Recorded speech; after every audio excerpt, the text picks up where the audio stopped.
Hello. Well, today is the feast day of Julian of Norwich. Julian, we don't know her real name, just she was called Julian of Norwich because she lived in St. Julian's church in a little anchorite cell there. Julian was a 14th century mystic and somebody who, even though she lived so long ago, perhaps had something to say to us today.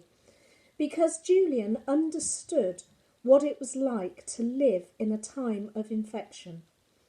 For Julian, she lived in Norwich at a time when the Black Death, the plague, swept through the city and many people were affected. Between a third and a half of the population of the city died.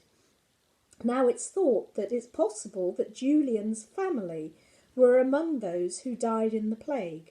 So Julian would therefore be quarantined, and that might account for why she initially entered into a life of separation.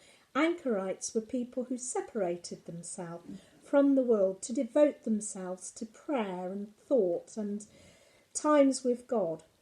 Well, Julian knew the sorrow and the fear all around her of people because of the Black Death, because of the risk of contagion. She also knew what it was like to witness grief and loss.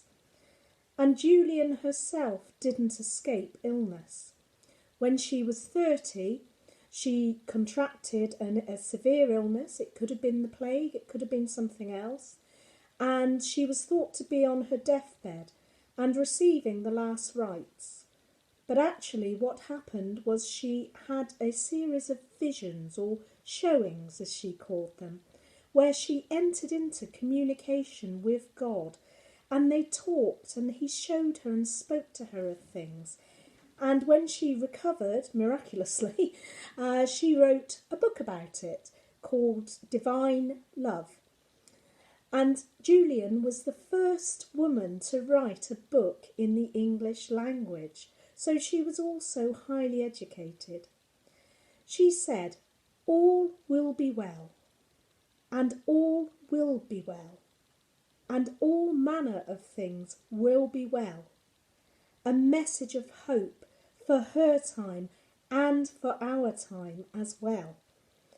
Now, Julian lived until at least her 70s, if not her 80s. She regularly had people come and bring her to supply her needs. They would bring her some food, they would bring her some gifts of money. And I thought how like it is at the moment when so many of us are in isolation and reliant on the kindness of other people. And we have seen so much kindness, haven't we? And she lived in that way. And people would go to her to ask for advice and help and prayer. And how lovely to be able to be somebody who encourages others at difficult times, which Julian was. And one of the things that Julian said that I think is particularly pertinent, not just for the fact that we're undergoing an outbreak of virus at the moment, but particularly today as we consider the 75th anniversary of VE Day. Julian said that some of the words she'd heard from God during her sayings were, "You shall not be overcome." God did not say, "You will not be tormented." God did not say, "You will not be troubled." God did not say, "You will not be grieved." But God said, "You shall not be overcome."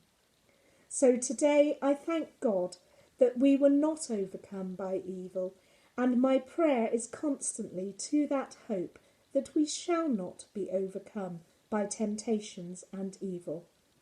And I thank Julian of Norwich for the inspiration that she can give us both in her day and today.